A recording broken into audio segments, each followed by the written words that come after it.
Not very many laps and no chance to get ahead on strategy. Who here today has the raw skill to take them to the top? Hey fantastic people, welcome back to F1ntastic Gaming, and today we have a sprint race weekend at the 2022 French Grand Prix. We will be racing as Esteban Ocon in his home race, and yeah, can't wait to get into this. Okay, here we go. I know what you can do. Don't let me down. And now we're fiddling with the setup just a little bit because I want to put more on the front wing, because this circuit, the circuit Paul Ricard, is a front limited track. That means it puts more pressure on the front tires, which is why more front wing is helpful. But overall, like relative to other circuits, this is still a low downforce setup because there are long straights. But now we're gonna go to 5 red lights for the 2022 French Grand Prix sprint race with the sprint weekend format, and it's lights out and away we go. And you can see that we don't get the best start at all. We're getting overtaken on the right, and yeah, starts on this game are definitely tougher, and we're about to lose a position here. And down to turn 1, you can see we make a huge dive, just avoiding Alonso there. That wasn't a legal overtake, so it's fair that I have to give it back.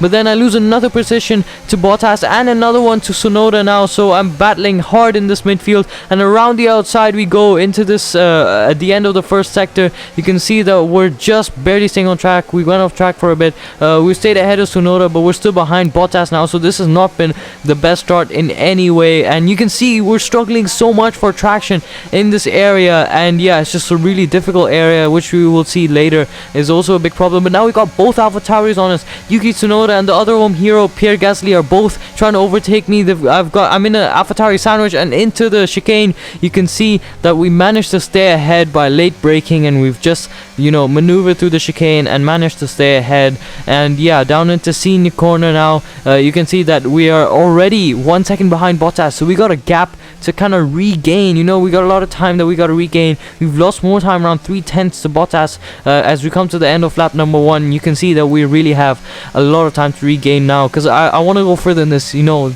P9, it's not really that good. It's a sprint race. I want to make the most of these fresh tires, and just on raw pace, I just want to make the most of it. So that's why I'm chasing after Bottas. You can see we've actually gained back quite a lot of time. We've gained back around 3/10 now, more than that actually, because now we're only 8.5 down. And coming to this at the end of the first sector, you can see that we're now only 7/10 down. So we're gaining on Bottas, and we're gaining fast. And coming through these tricky corners, you have to be so careful on the throttle, which is a big surprise for me, because you know, in the F1 2021 game, the cars had the grip. You could just, you know, push flat out through there almost all of the time.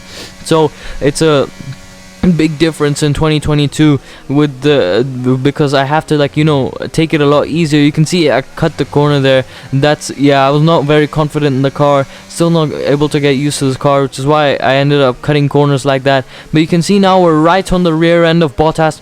And before we like, you know, get into this proper battle with Bottas, I want to talk about the force feedback on the PS4 controller, because the force feedback is so weird. It's so muffled instead of being as sharp as it used to be in F1 2021. But yeah, more on that later as we go for the dive down the inside into turn 1. And we've made the move on Bottas, and now we have a 1.8 second gap ahead, although we get really squirrely on the rear end coming out of turn 2. You can see that down into, I think this turn 4, Bottas trying to make the move on the inside, but we're able to defend successfully. So yeah, more on that force feedback. It's really muffled, you know. I had to like really increase the force feedback, and it still wasn't as sharp as F1 2021. So that's definitely a step down. It makes it a lot harder to play. And we're coming through Le Beausset corner, and you can see that we're having to defend from Bottas because he's so close behind us. And yeah, Le Beausset corner, a corner where, like, you know, you get a lot of force feedback. I did get that, but just not in the same way. And the biggest difference that I've noticed on the force feedback is when you go on the curbs, because usually in F1 2021 you could really feel that, you know, sharp vibration on the controller, but it's almost non-existent in F1 2022. In F1 22, you have to go like really heavy on a really thick curb, and then you'll feel it on the controller. Otherwise, you just simply won't feel it on the controller, which is quite disappointing. And yeah, you can see that Alonso is kind of just flying away from us. We've lost quite a lot of time. He's now just under 3 seconds ahead, although Bottas is keeping up with us. So we're in a situation where I'm trying to catch up to the car ahead, but I can't. and now I might possibly have to defend from the car behind.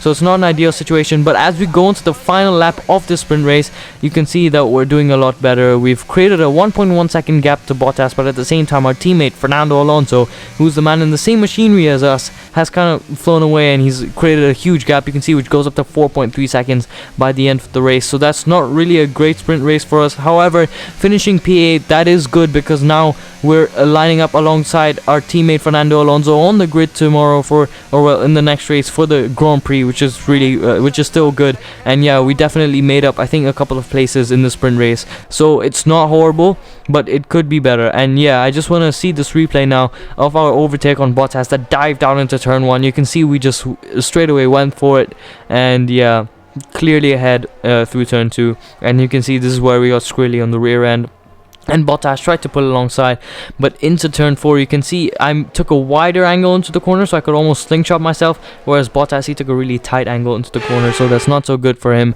But yeah, now we're on the track for the main race, and we're looking at the strategy 13 lap race. I do increase the downforce by 2 points, not that big a difference, but there is a difference, because I just felt like I needed more grip on the front end, and I needed more rear end grip too, but I couldn't change the rear end downforce, unfortunately. So yeah, we just have to suffer through the corners where it's more difficult. But yeah, let's move on to the Grand Prix now. I did do a formation lap for this, just to, you know, line up on the grid, warm up the tires and everything. And yeah, the formation lap feature I think is really fun, like the way you're allowed to line up on the grid. It's something that I've wanted for quite a long time in the F1 game, and thankfully that's come true by this point. So yeah, that's a really good thing. And yeah, we're gonna line up on the grid now. We're gonna be lining on the right side today. Yeah, in the sprint race I think we were on the left side, but we're on the right side for this, and we have to slow the car right down, and now we just carefully feed the car through, and it's purple, so we got that perfectly, which is really good, and it will give us an advantage at the start, slight advantage, although I'm pretty sure the AI would have parked it perfectly as well. I'm not sure, but now yeah, we're waiting for the rest of the grid to line up for the race start. And now we head to 5 red lights for the 2022 French Grand Prix 25% race. It's lights out and away we go, and you can see we get a even worse start than we did in the sprint race, and you can see that Bottas is now on the inside, and now we have other cars potentially trying to attack. We're not in an ideal position here. We're going around the outside. You can see we come in so hot, we have to like rejoin the track, but we actually gain a couple of positions. We're battling right now with Carlos Sainz and Fernando Alonso, both the Spanish drivers, and we've gained 2 positions off the start, but now I'm in the sandwich between them. But into turn 4 you can see with some late braking maneuvers we managed to stay ahead, and now I've kind of, you know, tried to attack on Lewis Hamilton, but you can see that coming through that like tight corner I didn't get the best exit, and that really compromised me, and I ended up losing 6/10 to Hamilton ahead. And you can see into lap number 2, although the first lap was an electric start, I wanted to get past Hamilton. I haven't been able to do that yet, and coming into lap 2 I had a 4/10 gap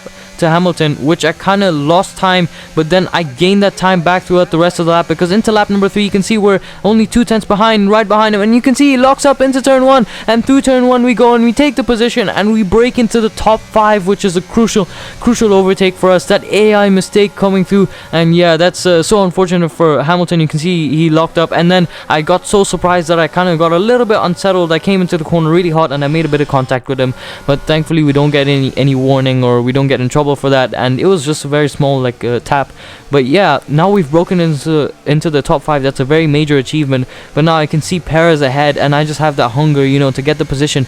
However, I'm left defending from Lewis Hamilton, because Perez is 1.2 seconds ahead, but Hamilton with DRS behind is really closing in on me, and into the chicane we go. I think this is turn 10, 11, 12 if I'm not wrong, but yeah, we're coming through the chicane now, and you can see we managed to stay ahead. We've managed to defend from Hamilton, and now at the end of lap number 3 in that third sector we seem to be really strong, because we've caught up to Sergio Perez, and we've made a gap of only 7 or 8 tenths, and you can see Perez tried to make the move on George Russell, and now there's a yellow flag behind us, because that is Sebastian Vettel retiring from the race. He has of course retired from Formula 1 as well, which is such a huge news. I had no idea about it when I recorded this video, of course, but yeah, Sebastian Vettel joined social media, gained like 500,000 followers, and posted a video saying he's retiring from F1. But now back to the action on track. You can see that Perez and Russell having a battle, and Perez gets ahead of Russell, and that battle has slowed them both down, because it's allowed me to catch up to them, and now I'm right in this pack, and I've kind of joined the pack together, and now I'm right up behind Russell and Perez, which is a huge thing, because now I can chase after both of these drivers, and hopefully I'm going to try and gain the positions. But obviously I am an inferior car, so we're going to see how that works. I'm not really sure how that's going to work, to be honest, but yeah, I'm going to try my best. You can see I'm optimizing my racing line through Le Beausset and through this third sector. The racing line is so important. I'm just trying to stick to Russell. I'm trying to maybe, like, you know, gain some time on him, although overtaking is very difficult here. But coming through the penultimate corner, you can see we ran wide a bit, but we've actually made it stick, and down the inside into the final corner at the end of lap number 4, we've made the overtake on George Russell, and we're up into P4, which is fantastic. And now I just want to chase after Sergio Perez for the podium. This is going absolutely wonderful for us as the pit window opens, which means we will be coming in on this lap. And there's the yellow flag because Vettel has gone off to the side. And yeah, it seems that Russell has fallen a lot more. As we look at the replay, this is the replay of my overtake on Russell, and you can see down into the final corner, late braking, and we can make that move. And oh, this is actually a really good shot, you know, this whole slow motion thing just from the highlights reel. And this is the overtaking, like normal motion, normal camera, and you can see we kind of pushed Russell wide a little bit, which compromised him and allowed Hamilton and Sainz to try and, you know, overtake him into turn 1. You can see Russell gets sandwiched, and it looks like that Sainz gets ahead, and so does Hamilton. So Russell loses out big time because Hamilton and Sainz both overtake him after me and Perez have overtaken him. So he went from P3, you know, a podium, down to like P7, which is hugely disappointing for Russell. But yeah, this happens to the AI sometimes. They just get eaten up like this. And yeah, luckily I'm not the one getting eaten up. I am the one that, you know, gain positions, and we're sitting here in P4 now, and I'm chasing after P3, although I don't think this is going to be an easy task given how Perez is in a Red Bull, which is literally one of, if not the fastest cars on the grid. So yeah, you can see that we've lost a bit of time to the Red Bull. We're coming into the pits now. Our tires are pretty dead, and yeah, we slow down right in time for the pit limiter. And yeah, this pit lane entry used to be different in 2018 when the circuit first came back onto the calendar. And oh yeah, this is a new feature, the turn in feature. So I have to press a button right in time, which I do, and now we're gonna have an optimal pit stop, which I think is another fantastic feature. I mean, it's a step towards being able to control your car in the pit lane. And yeah, we've got Tsunoda in the pits behind us. Not everyone came into the pits. Like, for example, actually Leclerc came in, but like for example, Russell didn't come in, and I think Carlos Sainz didn't come in either. So yeah, not everyone that was around us have come into the pits. But now we come out the pits, and this is a big problem in the game. Cold tires. It's not a problem, it's actually really realistic, but yeah, it makes it difficult for the player because we have stone cold tires. We have to warm them up on this outlap. But this is a problem. This is a real problem in the game, and the problem is that the AI don't face this problem because the AI have crazy pace. Like you can see, I'm struggling quite a bit on these cold tires, especially through this section. You can see we run off the track because these cold tires have near to no grip, and you can see that Sergio Perez, he has so much grip. He's gained so much time on us. I mean, we've lost time on the straight, but we've lost like actually quite a few tenths on the straight, but he gained so much time, you know, just in that first sector. So it seems that the AI don't have these, you know, tire temperature problems, and we come out of the pits ahead of Russell, so we're safely ahead. And Russell actually has done a great job with the strategy. Like he's you know, come out ahead of you know, Sainz and Hamilton, who had overtaken him, and so yeah, he's come out ahead of them, so that's good for him. And you can see on the leaderboard, if you look in the top left corner, you'll see that Leclerc and Verstappen are battling. So some, you know, highlights, something that we saw in the real life French Grand Prix, Leclerc and Verstappen battling. However, it seems that Leclerc has been beaten by Verstappen. Verstappen got the better of him, which is something that's definitely not realistic, like as in like what happened in real life, because Leclerc actually stayed ahead until he crashed, of course.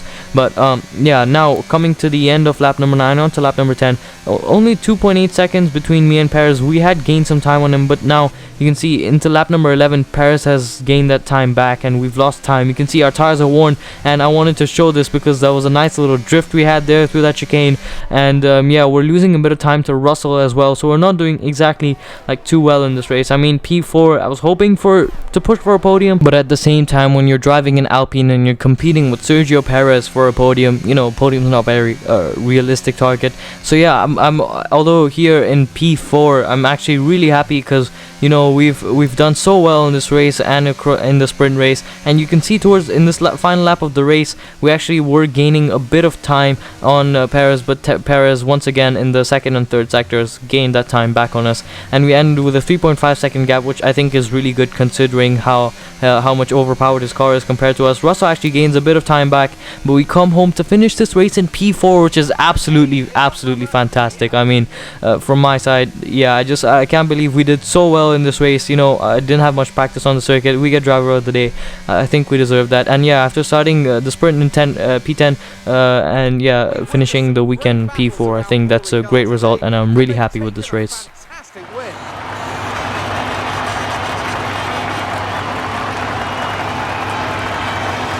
Natalie Pinkham, how do you think they were able to set themselves apart today? Well, I honestly feel it was down to the driver and car today. I mean, we could talk driver skill all day, but if you don't have a solid team to back that, you're never going to get anywhere. When you hit that sweet spot of having both an excellent driver and an incredible car, that's when you see results like those that we've witnessed today.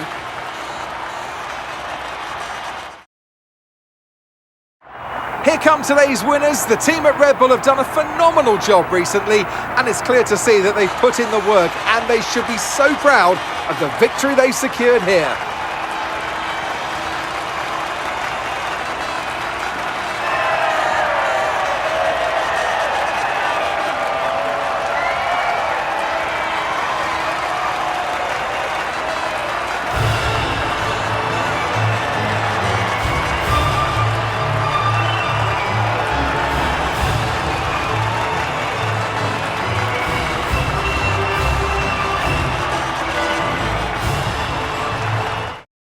So now we come to the weekend results. You can see that combined with the sprint race and the race, we got 13 points, 5th overall. We finished 8th in the sprint race, so we got a single point minimum points positions there, so that's good. And then in the race with P4, we got 12 points, which is a good points haul.